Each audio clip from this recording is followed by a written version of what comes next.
knowledge is alim. Alim. Right? And what do you call somebody who graduates from a university if you don't call him a what? Somebody graduates, he's a alumni. From what word? Oops. Oops. Now you know.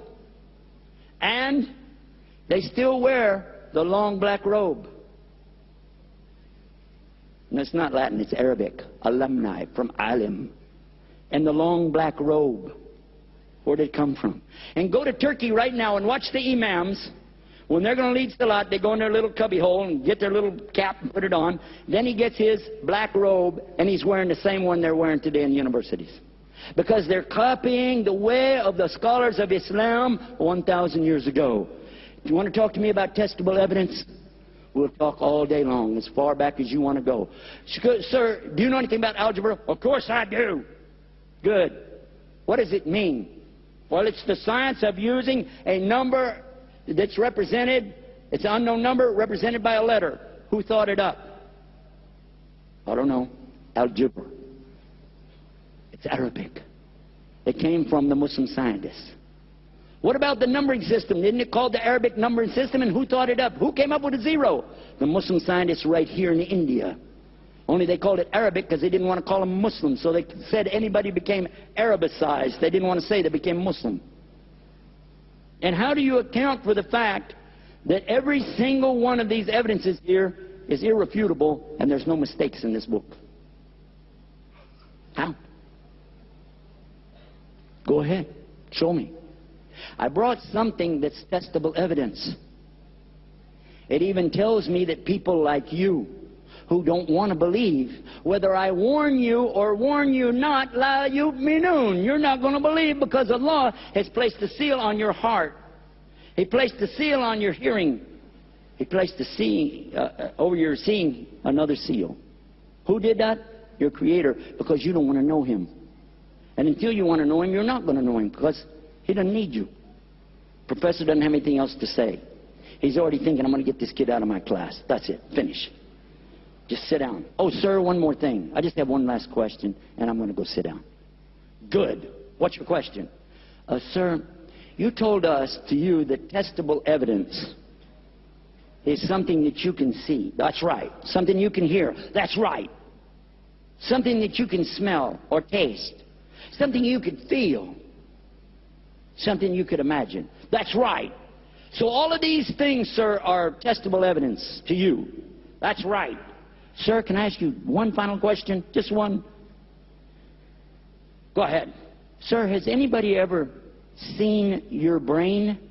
Has anybody ever heard your brain? Has anybody ever smelled your brain, tasted your brain, felt your brain, or imagined your brain? No? Well then, sir, according to your testable evidence, you don't have a brain. Jazakumullah khair, Sheikh, for sharing this knowledge with us. Alhamdulillah. I do not want to deprive you of Q&A, even though it's too late. I urge all of you to stick to the topics so that it will be all connected, and then we can go forward, inshallah. Jazakumullah khair. I'm Satyendra.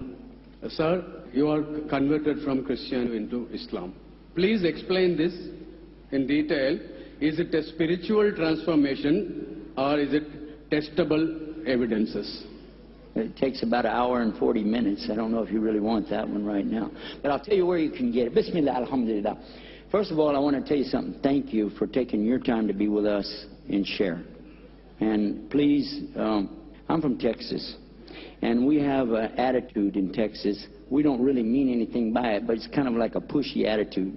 So when I do stuff, I hope you'll understand it's just a bad habit that I have. And I want to really greet you in the right way and treat you in a good way, okay? And you have good questions. And certainly, I have myself, when I was very much younger, had some of the same thoughts that you've had. How could there be a life after this life when you don't see anything? And how could there be a God when I don't see any God? So, what's the evidence?